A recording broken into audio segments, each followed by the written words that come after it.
Good afternoon, class. Welcome to CS208 class, where we are going to be talking about inheritance and composition. So, inheritance. When we say inheritance allows a new class to be created by using an existing class members and manipulating them with new or modified capabilities. So, it involves creating new members and using an existing class members, manipulating them with the new or modified capabilities. And inheritance saves the time programmers would have otherwise used reinventing the wheels. Since you are using an existing class members and you are manipulating them with new capabilities. So it will save the programmer the time that the programmer will use in reinventing the wheels. Inheritance also allows classes to associate with one another. When creating a new class, instead of declaring in a new member completely, you can let the new class inherit the members of an existing class. So that's why it say it allows classes to associate with one another. And in such an instance, the existing class is called the superclass, while the new class is the subclass. The class that has been existing before is the one we call the superclass, while the new class that is just coming up is the subclass. A subclass can be a superclass for future subclasses, and a subclass can be subclass for some subclasses also. We have inheritances of two types. We have the single inheritance and we have the multiple inheritance. In single inheritance, a class is derived from one direct superclass. That's for single inheritance. A class will be derived from one direct superclass, whereas in multiple inheritance, inheritance allows classes to associate with themselves. What that means is that it promotes association within classes, and that is multiple inheritance. Now we also have hierarchical structure with inheritance. We have what we have hierarchical structure, and this hierarchy is represented by classes. A superclass is a more general class. That's a more general class, while a subclass is a more specific class. The set of objects represented by a superclass is typically larger than the set of objects represented by any of its subclasses, because every subclass object is an object of a superclass, and one superclass can have many subclasses. An example is when we look at the vehicle and a car. The vehicle is a superclass because it has a larger set of objects than the subclass, which is the car. The car is the subclass. You can have different vehicles. You can have a car, we can have a lorry, you can have tricycle, bicycle. So that's why we said the vehicle, which is a superclass because it has larger set of objects, which is represented by any of its subclasses. A class can be a superclass and also a subclass. The objects of all classes that inherit a common superclass can be treated as objects of that superclass. Then I've talked about subclass objects cannot be treated as objects of their superclass. Why do we say that? Like the example of the car and the vehicle. A vehicle is the superclass, while the car is the subclass. So superclass objects, they cannot be treated as objects of their superclass, because all cars are vehicles, but not all vehicles are cars. Not all vehicles are cars. Like I mentioned earlier on, the vehicle can be car, can be bicycle, tricycle, it can be a lorry, it can be trailer. So not all vehicles are car, and that's why we say superclass objects cannot be treated as objects of their subclasses. We have the protected members. Members can have access modifier protected. Don't forget, when we talk about the access modifier, we say we have the access modifier private, we have the public, we have the protected, and we also have final. So now we're talking about the protected access modifier. Members can have access modifier protected in their classes in order to make them accessible by the subclass of that class. So you can have the access modifier to be protected so that they can make them accessible by the subclass of that class. The public members of the subclass of the superclass become the public members of the subclass, and protected members of the superclass also become the protected members of the subclass. Then for subclass method, they refer to public and protected members that are inherited from the superclass by simply using the member's name. And we have what we call method overriding. Method overriding is when a subclass modifies a superclass method. When a subclass modifies a superclass method, the superclass can then be accessed from the subclass by preceding the subclass method with keyword super and dot separator. Use a keyword super and dot separator when you want the superclass to be accessed from the subclass. Then we have composition. We have what we call composition.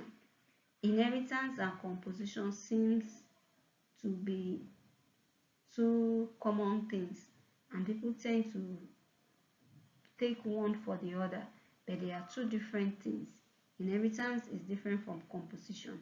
So inheritance is an is-a relationship. Is an is-a relationship, whereas composition is an as-a relationship. In an is-a relationship, which is inheritance, objects of a subclass can also be treated as an object of a superclass. That's for inheritance. The object of a subclass can also be treated as an object of a superclass. And they're looking at that example of a car and a vehicle. A car is a subclass, whereas a vehicle is a superclass. So the object of that subclass car can also be treated as an object of a superclass. Composition allows a class to have references to objects of other classes as members. It allows class to have references to objects of other classes as members. Then we have what we call polymorphism. Polymorphism enables programmers to write programs that process objects that share the same superclass in a class hierarchy as if they were objects of the superclass. And with polymorphism, programmers can also design and implement systems that are easily extensible. And with these, new classes can be added with little modification to the general portions of the program.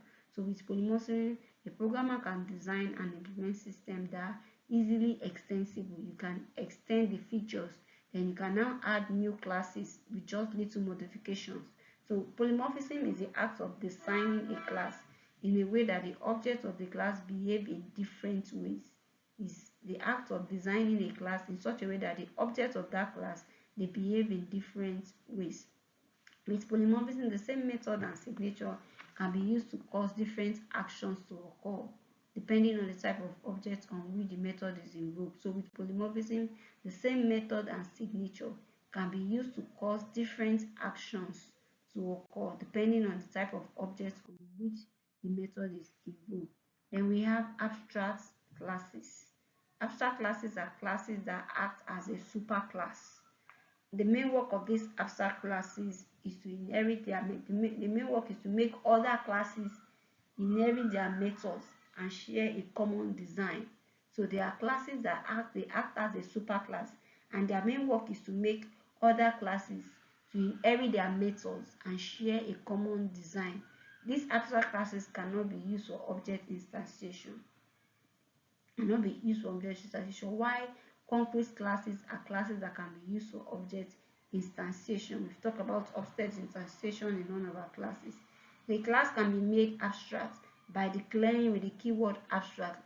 An example, the syntax for that is where we have public, that's the access modifier. Then you make that class abstract, you include the keyword abstract. Then you have the class name, abstract class name. So an abstract method is a method that does not provide implementations for its actions. It doesn't provide implementation for its action. So when you see such a method that does not provide implementation for its action, that shows is an abstract method. A class that contains any abstract method must be declared as abstract class, even if the class contains some concrete, which is non-abstract method. Don't forget that concrete classes are classes that can be used for object instantiation, while abstract classes cannot be used for object instantiation. Then downcasting, we have what we call downcasting. Downcasting enables a program to invoke subclass methods that are not in the superclass. It will enable a program to invoke, to call on subclass methods that are not in the superclass. So that is downcasting. The syntax for downcasting is we have the subclass name, the subclass object, which equals to new subclass name in bracket, then we have the subclass objects. So that is the syntax for downcasting. And what downcasting will do is that it enables program to invoke subclass methods that are not in the superclass. Then downcasting allows an object of a superclass to behave like an object of a class. It allows an object of a superclass to behave like an object of a class. So the method of a subclass can be called through a superclass reference. Then we have dynamic binding. Dynamic binding is the process through which the type of an object is determined, that the class of an object is determined at execution time rather than at compilation time. So it's a process through which the class of an object is determined at execution time, at the point of execution, rather than at compilation time. That is dynamic binding. Process through which the class or the type of an object is determined at the point of execution, rather than at the compilation time. At that time when execution is going on, that is when the class of an object is determined. And you also call dynamic binding late binding. Also call it late binding. Then now we have final classes and methods. A variable declared final cannot be modified after they are initialized because such variables represent constant values. They cannot be modified.